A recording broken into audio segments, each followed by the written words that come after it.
Smoke hung thick in the air of the Rust Nebula, a bar buried deep in Sector 9, the kind of place good people avoided after dark. Neon signs flickered, red, purple, blue. Music thumped low, like a slow heartbeat. Aliens of all kinds sat at tables, some drinking, some trading secrets, most just trying to stay alive another night.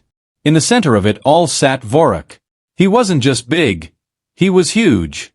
Scales like iron plates covered his body. His eyes glowed orange, like hot coals. Horns curled back from his skull, and his claws tapped slowly on the table. Every time they clicked, someone in the bar flinched. Vorak was not a man. He was a dragon, the last of his kind in this part of the galaxy. And he owned everything here. The bar, the streets, even the silence. Earlier that night, a foolish smuggler had tried to cheat him. Vorak didn't shout. He didn't even stand up. He just reached across the table, grabbed the man by the throat, and crushed his windpipe like dry wood. No one called the peace guards. No one ever did. In Sector 9, Vorak was the law. Now, the bar was quiet again. Glasses clinked. Someone coughed. Life went on, if you could call it that. Near the back, a young human woman wiped down a table. Her name was Mira. She wore a faded white shirt, black pants, and an apron stained with drink spills. Her brown hair was tied back, her face tired but sharp. She moved quietly, like she'd spent her whole life trying not to be seen. But tonight, she was watching. Her eyes kept drifting to a new waiter, a man she'd never seen before. He wore the bar's uniform, but something was wrong. His hands never shook, even when carrying hot drinks.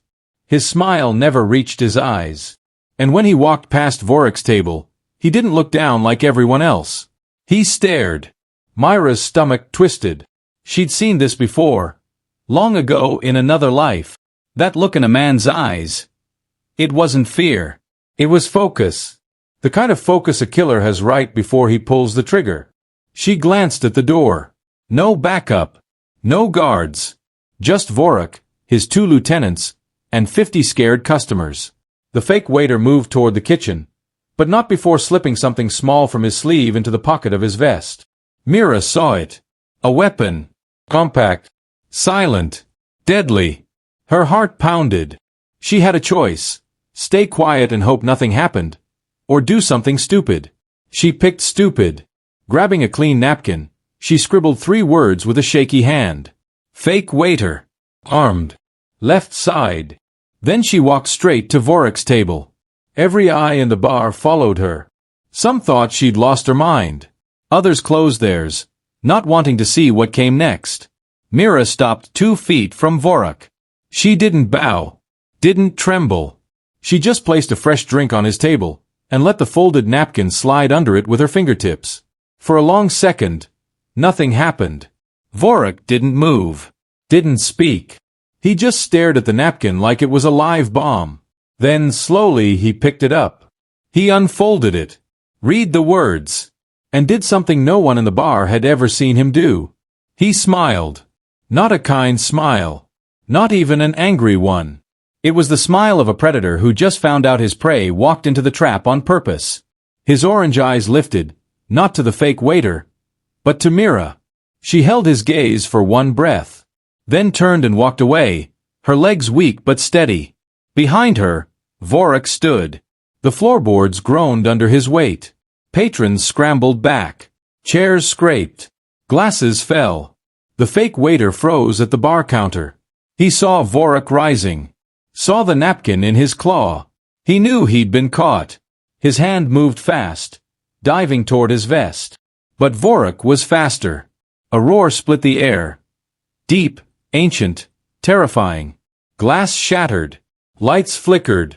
The fake waiter spun, weapon in hand, finger on the trigger. Bang! The sound rang like thunder in the small room. Then a silence. Total silence. Smoke curled from the barrel of a hidden pistol on the floor. The fake waiter lay slumped against the counter, eyes wide, a dark stain spreading across his chest. But Vorak wasn't shot. He stood untouched, claws out, smoke rising from his own hidden wrist blaster. He hadn't fired first. She had.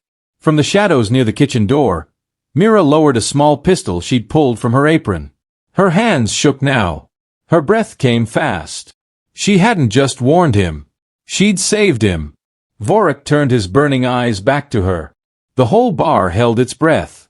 Who was this human girl? And why did she risk her life for a monster? No one spoke. No one moved. Only the hum of the neon signs filled the air, and the slow drip of blood on the floor. Outside, a siren wailed in the distance. Not peace guards. Something else. The night wasn't over. It had just begun. The gunshots still echoed in Myra's ears. Smoke hung in the air. The fake waiter lay dead on the floor, blood leaking into the cracks of the wooden boards. No one moved. No one breathed. All eyes were on her, the quiet human waitress who had just pulled a gun in Vorik's bar. Vorik turned slowly. His massive claws tapped once on the table. Then he stepped over the body, his iron-scaled boots heavy like war drums. He stopped just inches from Mira. She didn't back away. "You knew," he said. His voice was deep, rough like grinding stone. Not loud, but it filled the whole room. Mira swallowed. Lucky guess. A lie.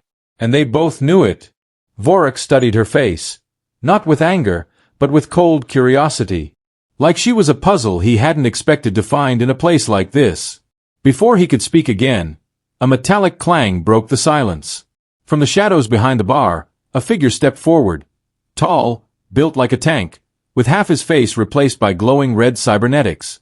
His name was Rax, Vorik's right hand. And he didn't trust humans. "She's lying," Rax growled. "No waitress sees a fake agent and lives long enough to write a note." Myra's fingers tightened around the pistol at her side. "I work here. I notice things." Rax sneered. "You notice too much." He walked to a wall panel and tapped a button. A screen flickered to life above the bar. Grainy footage played, earlier that night, outside the bar's back alley. Mira stood under a flickering streetlight, talking to a figure in a dark cloak. The stranger handed her something small. She slipped it into her pocket. The bar gasped. Myra's blood ran cold.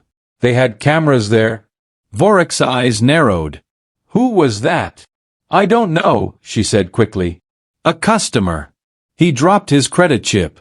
I gave it back." But the footage showed no chip. Only a small black object. Smooth. Flat. A data chip. Rax crossed his arms. "She's working with someone. Maybe the syndicate. Maybe worse." Vorik didn't answer. He just stared at the screen, then back at Mira. "Why warn me?" "Because if you die," she said, voice steady now, "this whole sector burns. And I live here." For a long moment, Vorik said nothing. Then he turned away. "Lock the bar. No one leaves. Not even her." Rax nodded. 2 armored guards moved to block the doors. Myra's stomach dropped. She was trapped. As the crowd was herded into a back room, Mira was pulled aside by 2 of Vorik's enforcers. They searched her. Rough. Fast. From her apron pocket, they pulled the data chip. Rax held it up like it was poison. "This is syndicate tech. Military grade." Vorik took it. His claw traced the edges. "Play it." Rax plugged the chip into a portable reader. The screen lit up, not with maps or messages, but with a single image, a vault, deep underground, sealed with ancient alien symbols. And standing in front of it was Vorik himself. Gasps filled the room.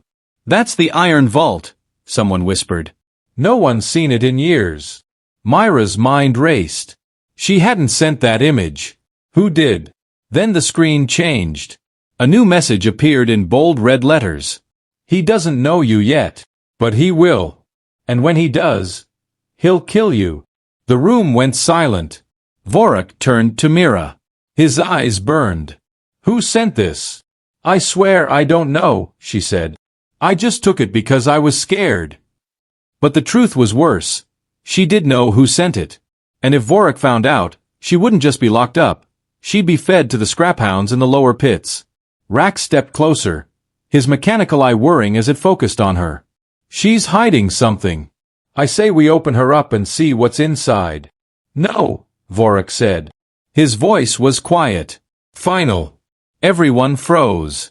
Keep her in the upper room, he ordered. Guard her. But don't hurt her. He looked at Mira one last time. I want to know why she really came here. The guards dragged her away. As they climbed the metal stairs to the bar's private wing, Myra's mind screamed. She had to get out. That chip wasn't just a warning. It was a trap. And the real enemy wasn't in this room. He was still out there. Watching. Waiting. Back in the bar, Rax picked up the dead waiter's hand. He peeled back the skin near the wrist. Not flesh, but thin synthetic covering.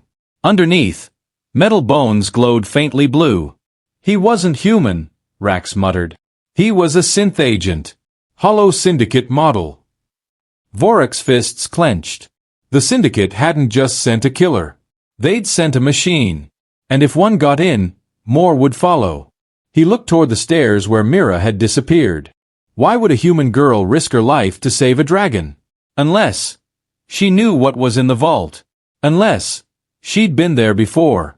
Outside, rain began to fall on Sector 9. Thunder rolled like distant gunfire. And somewhere in the city's dark alleys, a cloaked figure watched the Rust Nebula through binoculars and smiled. Rain hammered the roof of the Rust Nebula. Inside, Mira sat alone in a small windowless room on the 3rd floor. Metal walls. One chair. One flickering light. Her hands were cuffed, but not tight. Vorek didn't want her hurt. Just contained. She stared at the floor, heart pounding. Not from fear of the guards. Not from Vorek. But from what the data chip had shown. Because she knew that vault. She'd stood in front of it once, 2 years ago, wearing a different uniform. Not an apron. A Stellar Defense Corps jacket. Back then, she wasn't Mira the waitress. She was Private Mira Voss, scout and vault guardian. She'd been assigned to protect the Iron Vault, a secret bunker buried under Sector 9. Inside it wasn't money or weapons. It held something older. Something alien. Something the galaxy wasn't ready for. But then came the attack. The Syndicate hit hard. Killed her squad. Took everything. Mira ran. Not because she was a coward, but because they took her little brother, Kai, hostage. They told her, stay hidden. Never speak of the vault. Or the boy dies. So she vanished. Became a ghost. Took a job as a waitress in the one place no one would look for a former soldier, Vorek's bar. And now, the Syndicate was back. A loud click snapped her out of her thoughts. The door opened. A guard tossed in a protein bar and a bottle of water. Eat. Boss says you got questions to answer soon. Mira didn't touch it. She pressed her ear to the wall. Faint voices drifted up from below. Tracking the cloaked figure, Rax was saying. He left the alley 10 minutes after Mira. Headed east. East. Vorek's voice rumbled. That's Syndicate territory. Myra's breath caught. They were tracking the messenger. But that man wasn't her ally. He was bait. A test. The Syndicate wanted to see if she'd take the chip. And if Vorek would trust her. And now they knew he did. She jumped up, scanning the room. No window. No vents. But the light fixture above. Loose screws. She dragged the chair over, stood on it, and twisted the panel off. Wires snaked inside. Useless. But behind them, a thin air duct. Small. Tight. But human-sized. Her hands shook as she pried the grate open. She slipped out of her cuffs, something she'd practiced 100 times in basic training, and crawled into the dark metal tunnel. Below, guards laughed. No one noticed.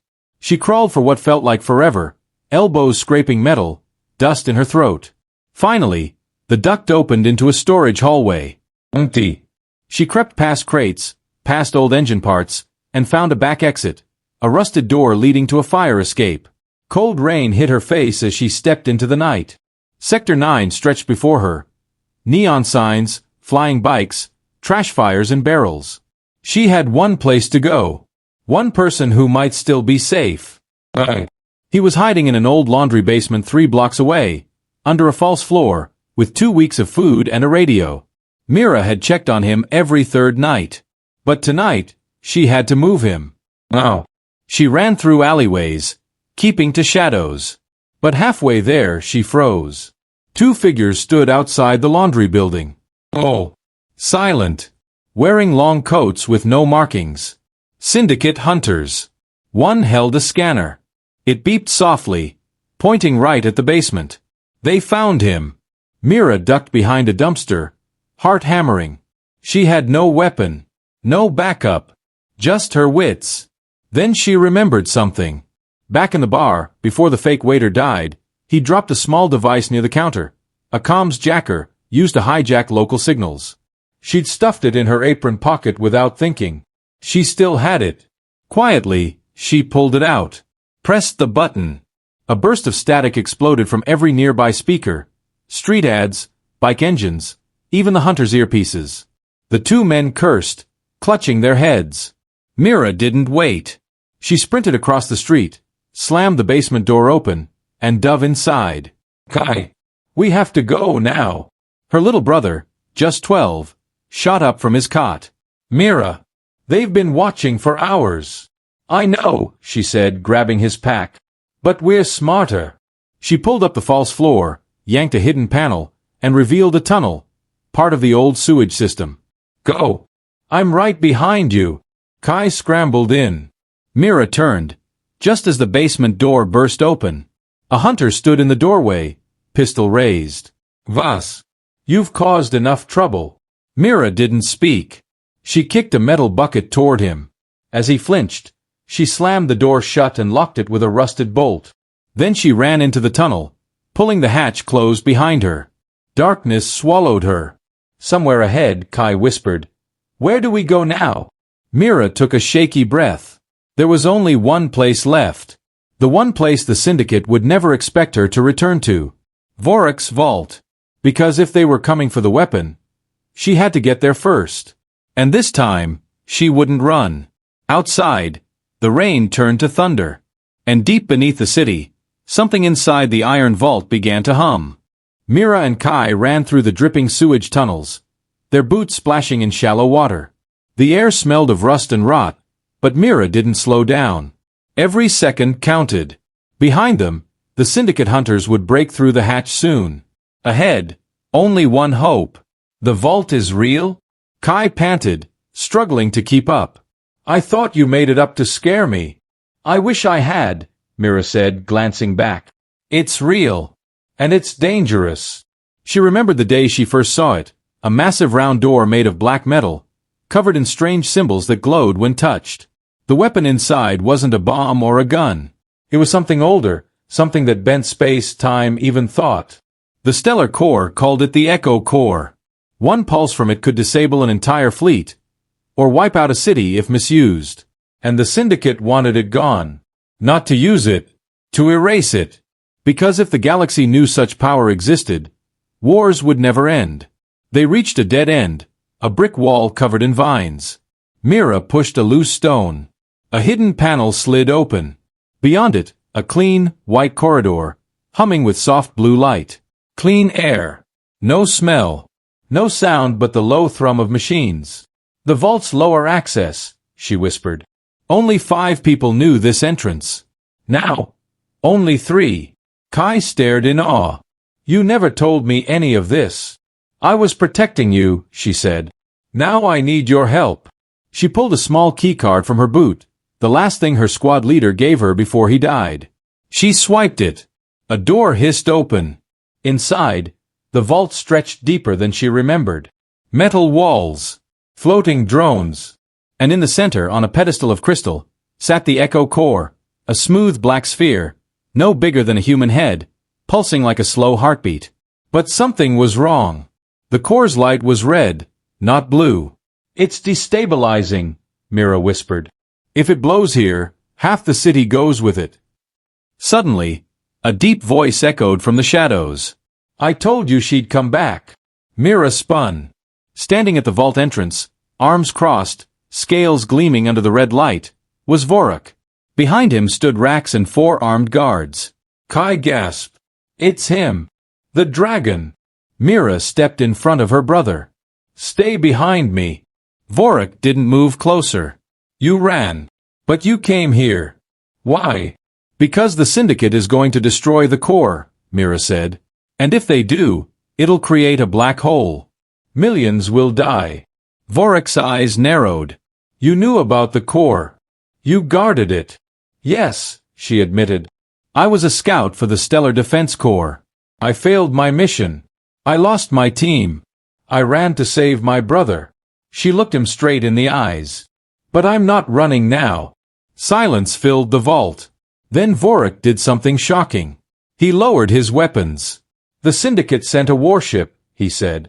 It's orbiting Sector 9 right now. In 1 hour, it fires a plasma lance at this building. Not to steal the core. To vaporize it.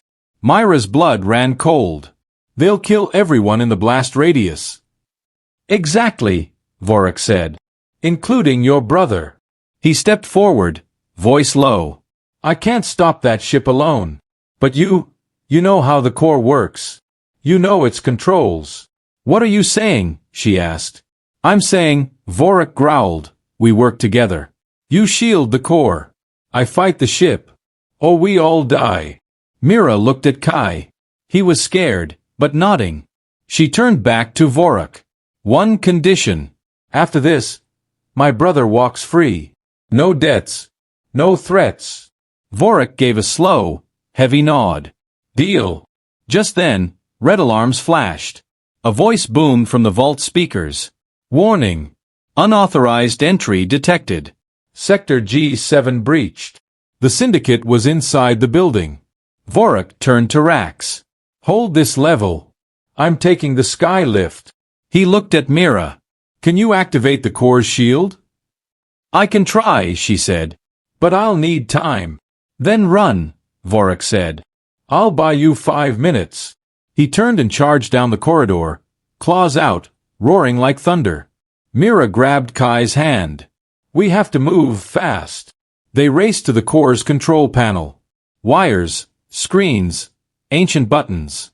Myra's hands flew over the interface, typing code she hadn't used in years. Kai, hold this button down. Don't let go. Her brother obeyed, eyes wide. Outside, explosions shook the walls. Shouting. Blaster fire. Then, silence. Too much silence. Mira looked up. Through the vault security cam, she saw it. Vorek stood alone in the hallway, bleeding from his shoulder. In front of him stood the syndicate leader, tall, masked, holding a pulse rifle. But worse, he had Kai. Not the real Kai. A hologram. No! Mira screamed. She'd been tricked. While she worked, the syndicate had sent a drone disguised as a maintenance bot. It grabbed Kai's signal, and now they were using his image to lure her out. The real Kai was still safe beside her. But the syndicate leader on screen smiled. Come out, Mira. Or I erase your brother's neural pattern. Forever. Myra's hands shook. She looked at the real Kai, alive, scared, trusting her. And she made her choice. She slammed her fist on the console. The core's light shifted from red to gold. A shield began to form around the vault, just as the syndicate leader fired his rifle. The blast hit the energy wall, and vanished. But outside, Vorek roared in pain. He'd taken the shot, to protect the vault. Mira stared at the screen, tears in her eyes. The syndicate leader's voice came again, calm and cold. You saved the vault, but the war's not over. The ship is still coming. And high above Sector 9, the warship's plasma cannon began to charge. The plasma cannon in the sky glowed brighter with every second. Blue energy swirled at its tip, building toward a blast that could melt steel and stone in one shot. Inside the vault, alarms blared. Red lights spun. The shield held, for now, but it wouldn't last. Mira stared at the screen. The syndicate leader stood over Vorek's fallen body in the hallway. Blood pooled under the dragon's shoulder. But his eyes were still open. Still watching the vault door. Mira, the leader said, voice smooth like oil. You have 30 seconds to come out, or I fire a second shot, and your brother's mind is wiped clean forever. Kai trembled beside her. He's bluffing, right? Mira didn't answer. Because she knew, he wasn't. The syndicate didn't just kidnap people. They used neural erasers, devices that deleted memories, identity, even personality. One pulse, and Kai would be an empty shell. Still breathing. But not him. She looked at the real Kai, alive, real, scared. Then at the hologram on screen, showing him chained and crying. Her hands clenched. Then, the screen flickered. A new voice crackled over the vault's comms. Weak, but clear. Mira, don't listen to him. It was her brother's voice, but not from the hologram. From outside. The real Kai's voice. Myra's breath caught. That's our old code phrase. Only Kai and her mother knew it. But her mother was dead. Killed 2 years ago. By Vorik himself. The syndicate leader smiled behind his mask. So she hasn't told you everything, boy? He turned to the camera. Ask her, Kai. Ask her who killed your mother. Silence. Then from the comms, Kai's voice, shaking. Mira, who did kill Mom? Myra's throat tightened. She couldn't lie now. Vorik, she whispered. Kai's face went pale. Him? The dragon? But why? Mira swallowed hard. Because she was working for the syndicate. She helped them find the vault. She betrayed her squad. Betrayed me. Her voice broke. I didn't know until after. Until Vorik showed me the proof. Kai stared at her, tears in his eyes. So, he was right to kill her? I don't know, Mira said. But she wasn't the mother we thought she was. Outside, Vorik groaned, pushing himself up on one arm. He looked straight into the security cam. Your mother chose the syndicate over her own child, he growled. I gave her a chance to run. She chose power instead. The syndicate leader laughed. Touching. But time's up. He raised his rifle again, aimed not at Vorik, but at a wall panel marked Core Overload Trigger. If you won't come out, he said, I'll blow the core from here. The explosion might not be as big, but it'll still kill everyone in the city block. Starting with him. He kicked Vorik's leg. Myra's mind raced. She had 2 choices. 1. Let the syndicate destroy the core. Vorik dies. Kai lives. But millions could still die from the blast, and the galaxy loses the only thing that could stop future wars. 2. Keep the shield up. Save the core. Save the city. But Vorik dies, and Kai might be erased anyway. There was no good choice. Only survival. Then Kai grabbed her arm. Mira, do what's right. Not what's easy. She looked at him. Saw her mother's eyes. Saw her father's courage. And made her decision. She turned to the console. Typed a new command. Override. Full shield lock. No external access. The vault doors sealed with a deep thunk. The shield flared gold. Stronger than before. The syndicate leader cursed. You fool. You just trapped yourself. Mira didn't answer. She activated the vault's emergency beacon. A signal only one ship in the sector would recognize. Then she turned to Kai. We're not done yet. Outside, the syndicate leader fired at the door. The blast bounced off. Frustrated, he lifted his wrist comms. Orbit control. Fire the plasma lance early. Target. Vault coordinates. Now. High above, the warship's cannon pulsed once. And fired. A beam of white-hot energy streaked toward Sector 9. But just before it hit, a smaller ship, old, rusty, but fast, shot out of the clouds. It wasn't military. It was a scout cruiser, the kind the Stellar Defense Corps used. Myra's old ship. The one she'd hidden under a junkyard for 2 years. It flew straight into the plasma beam's path, and absorbed it. The ship exploded in a silent flash of light. But the beam was gone. The city was safe. For now. Inside the vault, Kai whispered. You knew it would work? Mira shook her head. I hoped. Then the vault screen flickered again. The syndicate leader stood over Vorik's still body. But now, he wasn't smiling. Because behind him, shadows moved. Dozens of them. Former criminals. Smugglers. Bar regulars from the Rust Nebula. They'd seen Vorik fall. And they'd come to fight. The syndicate leader turned, raising his rifle. And the screen went black. A new message appeared in red letters. You just saved the city. Now watch it burn anyway. Myra's blood ran cold. How? Then she heard it. A low, deep hum. Coming from the echo core. Not red. Not gold. Black. And it was getting louder. The sky above Sector 9 burned red. Vorek's personal warship, the Iron Fong, spun through the smoke, engines screaming. Below, Mira watched from the vault's rooftop access point, Kai beside her, both shivering in the cold wind. She'd just stopped the Syndicate's ground bomb. But now, high above, the real threat loomed. The hollow Syndicate dreadnought, a black wedge of death floating in low orbit. Its plasma cannon glowed white-hot, pointed not at the city, but directly at Vorek's tower. Why the tower? Kai shouted over the wind. If they destroy it, the whole block collapses. Mira shook her head, eyes wide with sudden horror. No, they don't care about the tower. She turned to him, voice trembling. They're not trying to kill us. They're trying to destroy the core. And if the echo core was hit while unstable, it wouldn't just explode. It would tear a hole in space itself. On the comms, Vorek's voice crackled. Weak, strained. Mira, I can't stop the shot. My shields are gone. My engines, failing. You can't stay there, she yelled. Get out. I am the shield, he growled. If I move, the blast hits the vault. Myra's heart sank. He wasn't fighting the ship. He was using his ship as a body, a living wall between the plasma bolt and the core. Below, sirens wailed. Civilians ran. The Syndicate didn't care who died in the chaos. All they wanted was proof erased. No core. No records. No witnesses. Kai, Mira said, suddenly calm. Go back inside. Seal the vault door.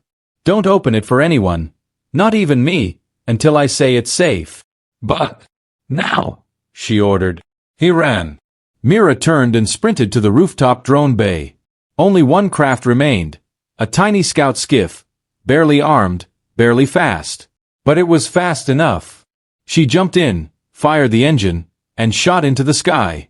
Her plan was simple and insane. The Syndicate's shot would fire in 90 seconds. She couldn't stop the cannon. But maybe, just maybe, she could stop the trigger. The dreadnought had a weak point. Its command spire. One well-placed hit could blind its targeting system. She dodged debris, weaved between falling shuttles, and aimed straight for the black ship's spine. Inside the dreadnought, the Syndicate leader watched her approach on his screen. He didn't panic. He smiled. Let her come, he said. She'll die thinking she saved the galaxy, while we erase it. Myra's skiff screamed toward the spire. She fired her last missile. Boom! The spire exploded in sparks. Alarms blared across the dreadnought. Targeting offline, a voice shouted. The Syndicate leader stood up. Switch to manual. Fire anyway. But it was too late. The plasma bolt fired. Wild. Unguided. It missed the tower by miles, vaporizing an empty freight yard. Mira let out a breath. We did it. Then her console beeped. A new warning.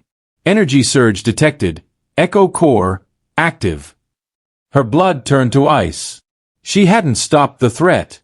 Down in the vault, the core, damaged by the earlier instability, had finally broken free of its containment. A ripple of golden light burst from the tower, silent and slow, spreading outward like a wave. It wasn't an explosion. It was an awakening. On the streets, people froze.